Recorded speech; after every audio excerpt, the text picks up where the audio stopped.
புருஷர் எப்போ வருவாருன்னு வெயிட் பண்ணிட்டு இருந்தேன் இந்த ஒரு நாளுக்காக. என்னன்னா, எங்க ஜூனியருக்கு மொட்டை போட போறோம். ஆல்ரெடி தான் போட்டீங்களே, காதெல்லாம் குத்துறீங்களேன்னு சொல்றது புரியுது. இது வந்து 2வது மொட்டை. சில பேர் 1 மொட்டை கணக்கு வைப்பாங்க. சில பேர் 3 மொட்டை கணக்கு வைப்பாங்க. அதே மாதிரி எங்களுக்கு வந்து 3 மொட்டை. ஃபர்ஸ்ட் மொட்டை கம்பல்சரி குலதெய்வம். 2வது 3வது மொட்டை ஆப்ஷனல். உங்களுக்கு எது வேணுமோ வச்சுக்கோங்க அப்படின்னு சொல்லிட்டாங்க. ஸோ அதனாலேயே எனக்கு வந்து அண்ணாமலையாருக்கு அடிக்கணும்னு சொல்லிட்டு ஒரு ஆசை. வீட்டில் சொன்னேன், ஓகேன்னு சொன்னதால சரி ஊருக்கு வந்தப்போ அடிச்சுக்கலாம் சொல்லிட்டு பிளான் பண்ணியிருந்தோம். ஆக்சுவலா எனக்கு தீபத்தப்ப அடிக்கணும் தான் ஆசை. அந்த 10 நாள் திருவிழா ஒரு நாள் அடிக்கலாம்னு சொல்லிட்டு தவிர்க்க முடியாத காரணத்தால் அப்போ அடிக்க முடியல. சரி எப்போ அடிச்சா நான் நமக்கு தேவை அண்ணாமலையாருக்கு அடிக்கணும் அப்படின்றது தானே அப்படின்னு சொல்லிட்டு இன்னைக்கு கிளம்பிட்டோம். வந்ததுக்கு இந்த வாட்டியும் மாமா மடியிலே உட்கார வச்சு அடிச்சிடலாம், கிடைக்கிற சான்ஸை இதுக்கு யூஸ் பண்ண வேணாம் அப்படின்னு சொல்லிட்டு எங்கள் அண்ணன் மடியிலே உட்கார வச்சிட்டோம். வீட்டில் இருந்தே சுடு தண்ணி எடுத்துன்னு வந்துட்டோம். ஏன்னா கிளைமேட் அப்படி இருக்குது. ஸோ எதுக்கு ரிஸ்க்குன்னு சொல்லிட்டு சுடு தண்ணி எடுத்துன்னு வந்து போட்டுட்டோம்.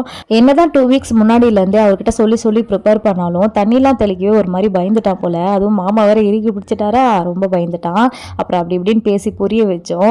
இந்த ரணகலத்துலேயே குதூகலன்ற மாதிரி சிரிடால்னு லைட்டாக சிரிச்சுட்டு திரும்ப அழுவ ஆரம்பிச்சிச்சு. பார்க்கவே க்யூட்டாக இருந்தது.